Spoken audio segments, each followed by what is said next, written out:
السلام علیکم ورحمۃ اللہ وبرکاتہ۔ میں ہوں امجد بھٹی آپ کے چینل اردو ماسٹر کے ساتھ۔ عزیز طلباء و طالبات، آپ نے کل مصدر کے حوالے سے سیر حاصل گفتگو جو ہے آرٹیفیشل انٹیلیجنس کے تھرو دیکھی ہوگی۔ مصدر کے حوالے سے بات کرنے سے پہلے میں آپ کو یہ بتاتا چلوں کہ کب ہم نے بات کی تھی کہ اسم کی دو اقسام ہیں، ایک کو ہم بلحاظ بناوٹ کہتے ہیں اور ایک کو ہم بلحاظ معنی کہتے ہیں۔ ہم بلحاظ بناوٹ اسم کو ڈسکس کر رہے ہیں، تو اسم کو بلحاظ بناوٹ بیان کرتے ہوئے کل ہم نے یہ دیکھا تھا کہ ہم نے بلحاظ بناوٹ اس کو مصدر، مشتق اور جامد میں تقسیم کیا تھا۔ تو ہم نے کل پھر مصدر کو لے کر ہم نے اپنی ساری گفتگو جو ہے کل کے لیکچر میں سمیٹ دی تھی۔ تو آئیے ہم اپنے اگلے موضوع کی جانب بڑھتے ہیں۔ ہمارا اگلا موضوع جو ہے وہ مشتق ہے۔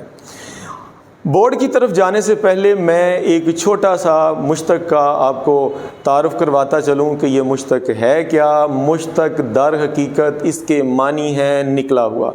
اب آپ کا یہ سوال ہوگا کہ کہاں سے نکلا ہوا، تو میں آپ کو یہ جواب دوں گا عزیز طلباء و طالبات کہ یہ مصدر سے نکلا ہوا ہے۔ تو آپ کا سوال یہ ہوگا کہ اب ہمیں یہ بتائیے کہ یہ مصدر سے کیسے نکلتا ہے۔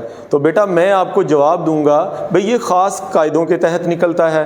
پھر آپ مجھ سے لامحالہ طور پر اگلا سوال جو کریں گے وہ یہ ہوگا کہ سر وہ خاص قاعدے کون کون سے ہیں۔ تو میں ان خاص قاعدوں کو بیان کرنے کے لیے پھر آپ کو بورڈ کی جانب لے کر چلوں گا۔ عزیز طلباء و طالبات، بات کو تو ہم نے کل بات کی تھی کہ مصدر کو مشتق میں جب ہم تبدیل کرتے ہیں تو اس کے لیے دو قاعدے جو ہیں وہ لازمی طور پر ذہن نشین رکھنے ضروری ہیں، کیونکہ بیٹا مصدر وہ بنیادی چیز ہے جس سے آپ کے تمام افعال جو ہے وہ وقوع پذیر ہوتے ہیں۔ ہم جتنے بھی کام سر انجام دے رہے ہوتے ہیں در حقیقت وہ مصدر سے ہی نکلے ہوئے ہوتے ہیں۔ تو آئیے ہم اپنے پہلے طریقے کی جانب بڑھتے ہیں۔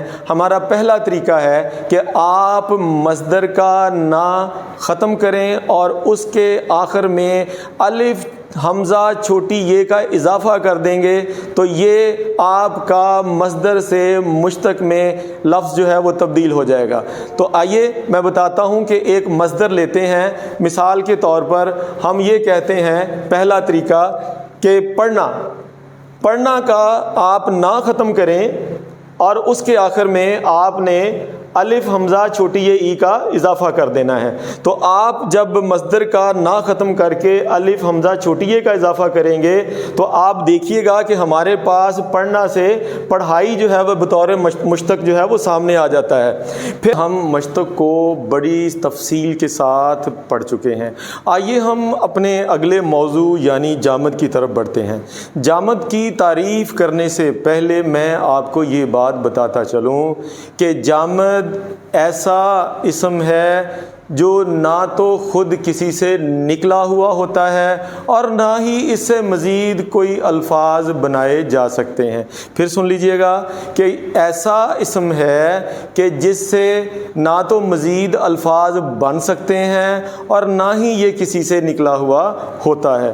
تو آئیے اس کی چیدہ ہم مثالیں دیکھ لیتے ہیں۔ مثال کے طور پر پہاڑ ہیں، مثال کے طور پر دروازہ ہے، مثال کے طور پر آپ کے گھروں میں پڑا ہوا فرنیچر ہے، کرسی ہے، میز ہے، فرش ہے، چٹائی ہے، دولت ہے۔